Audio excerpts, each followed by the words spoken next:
So let's talk about the general sine function. Now, general sine function here is a times sine of b times parentheses x minus c plus d, where b is greater than 0.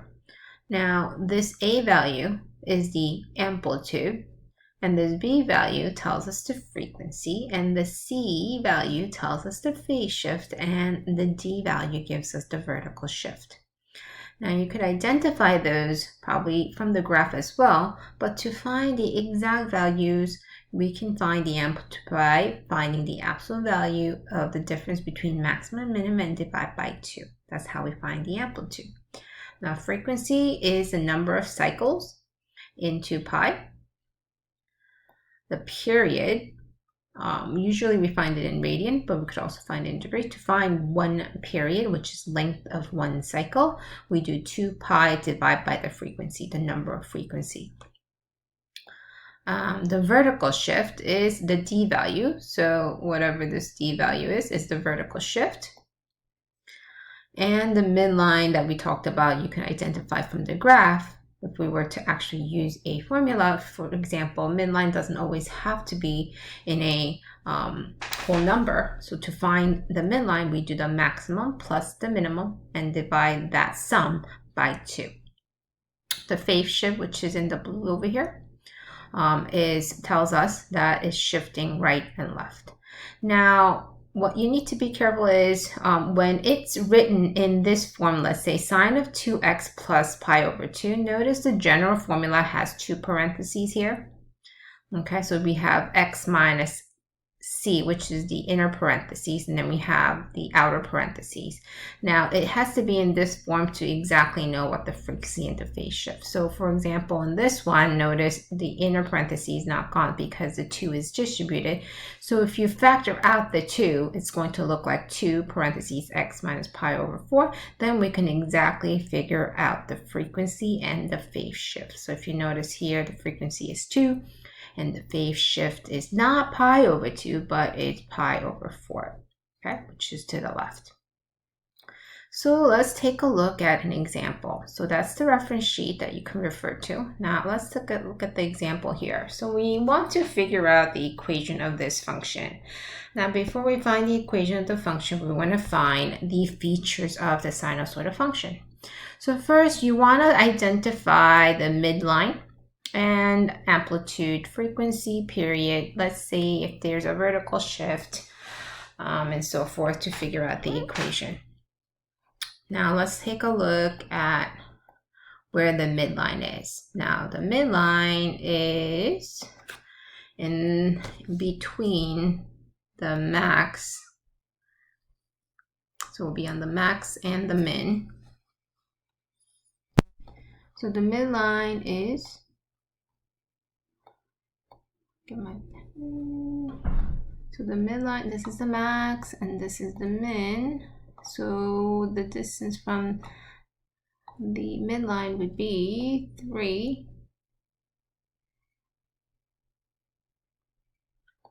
plus -1.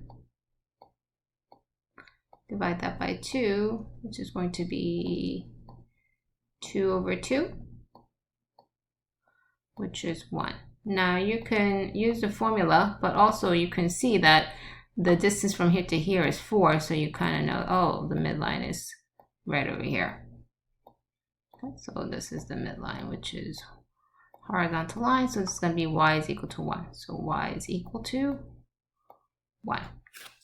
Amplitude. We know that amplitude is the distance from the midline to the max or midline to the minimum, so we know that's that distance right over here, and we know it's 2. Now also you can figure out the amplitude by doing the absolute, of course it's absolute value because it's the distance, so we do 3 minus -1,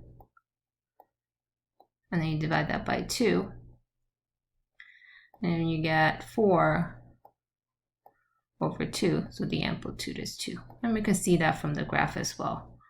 Okay, but the formula verifies it. Now frequency. So let's take a look at what is the frequency here. So you look at from 0 to 2 pi. So if you look at 0 to 2 pi, which is from here to over here. Now it's easier to look at where the midline starts from. So instead of using at the x-axis, use the midline to help you figure out how many cycles there are in 2 pi. So if you take a look, there's 1, and it stops right here.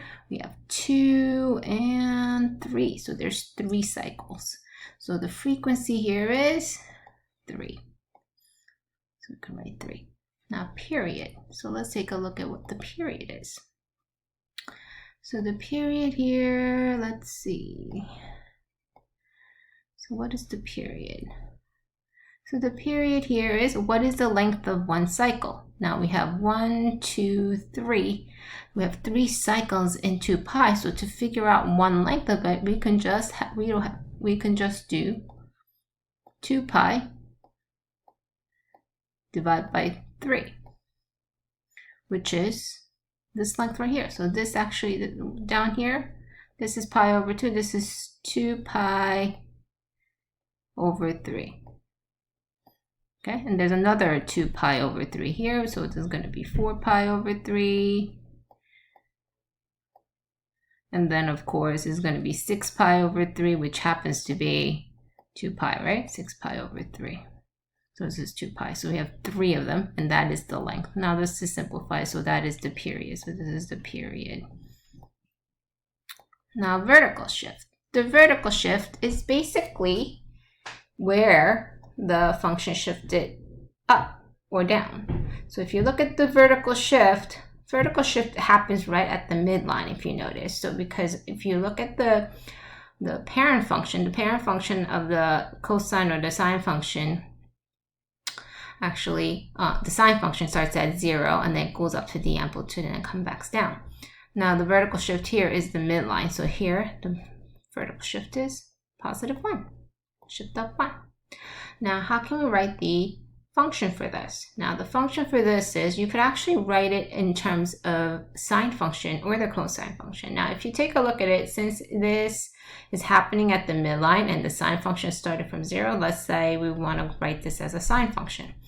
So the sine function here would be, we know that if you go back to our general form, we know that that's the amplitude, frequency is the b value, phase shift and the vertical shift. We know that the amplitude here is 2, so we know that's going to be 2. And then we're going to use sine of, do we have a phase shift? We don't have the phase shift, so we're going to just do x. Now what's the frequency? It's 3, so we're going to put 3x. Let me write that. So write 3x. So parentheses 3x. And then it went up 1, so it's going to be +1.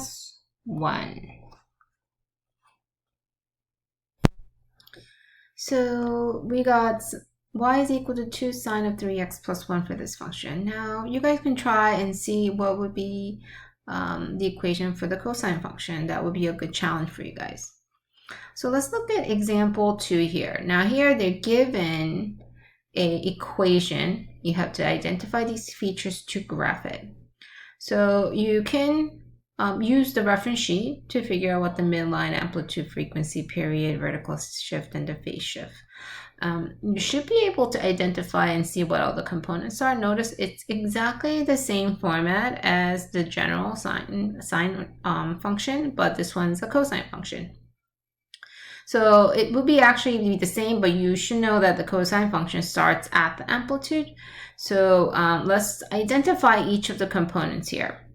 Now let's see, from here we know that this is the a value, so we know that this is the amplitude, this number is the frequency, we know that this is the phase shift, and this is the vertical shift. So let's just write down what the amplitude is. So amplitude is 3/2. The frequency here happens to be 2. The period here, well, since the frequency is 2, we can figure out the period, which is what, 2 pi, because frequency tells us there's 2 cycles in 2 pi. So 2 pi divided by 2, so the period is going to be pi. Vertical shift is down 1, so minus 1. And what is the phase shift? The phase shift is pi. So let's allow the calculator to help us graph this one. So we're gonna put this, and I already put this in the calculator. Notice, be careful when you put this in the calculator because it has a lot of parentheses. So parentheses 2, parentheses x minus pi, close parentheses minus 1. So we're gonna let the calculator help us graph this one. Before we graph it, you just want to go to the window and make sure that your window is in a nice setting so that this could come out nice when you graph it on paper. So you're going to put 0 to 2 pi. I think it's already in 2 pi. And now we know that this one has a frequency of 2. So since there's an even number of cycles, I like to put it as even number pi. So I like to do it as pi divided by 2 or pi divided by 4. So I'm going to do half pi. So every interval is going to be half a pi. The maximum, I think 3 and -3 will look fine. So let's take a look at the graph, and we know there should be frequency of 2. So there we go. We have 2 cycles, right? And then we can see that because the amplitude was 1.5, so it shifted 1.5 is down here, so up here, so it shifted 1 down, you can see. Okay, and cosine function actually starts at the max point. So if you take a look, it also has a phase shift. Now this phase shift was a pi, so notice it actually didn't change much of the function.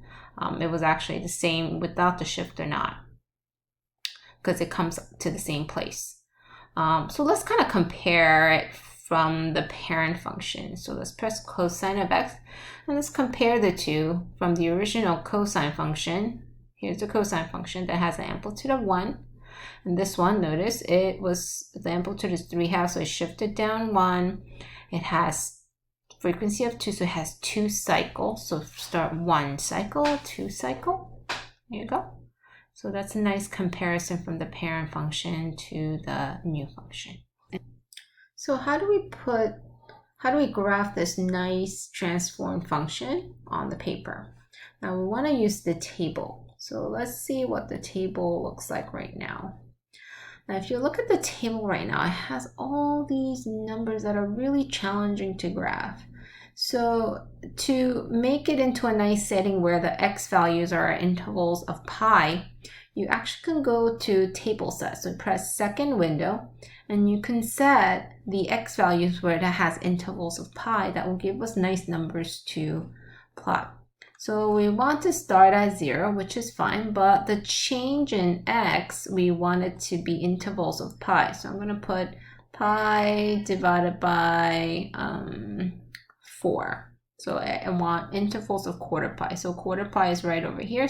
So I want to know what the value is at quarter pi. So if you press graph now, or you go second table, and these are all intervals of quarter pi. So now we have a nice table here that can help us graph.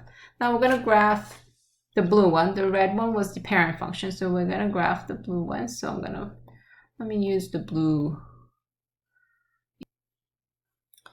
So I graphed, or I plotted all the points, all the blue points that is listed here up to 2 pi. So I'm going to stop at like 6.28, which is about 2 pi. So if I graph that, it's going to look like that. So now you just have to connect the curve. If you connect the curve, it's going to just look like this. I'm going to connect it nicely.